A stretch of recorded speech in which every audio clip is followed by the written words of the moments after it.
السلام عليكم يا شباب. النهاردة هنتكلم عن فرصة ذهبية للشغل من البيت واكسب دخل بالدولار، وكل ده باستخدام أدوات الذكاء الاصطناعي المجانية.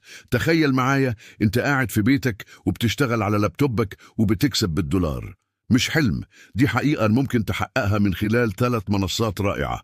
أول منصة هي فايفر. المنصة دي هتقدر تقدم فيها خدمات زي الكتابة والتصميم، وتستخدم تشات جي بي تي وكانفا عشان تسهل شغلك. تاني منصة أبورك، هنا هتلاقي طلبات كتير على مساعدين افتراضيين وكتاب محتوى، والذكاء الاصطناعي هيساعدك تنجز شغلك بسرعة واحترافية. وأخيراً People Per Hour، منصة ممتازة لعرض خدماتك في تصميم السوشيال ميديا وكتابة سكريبتات الفيديوهات.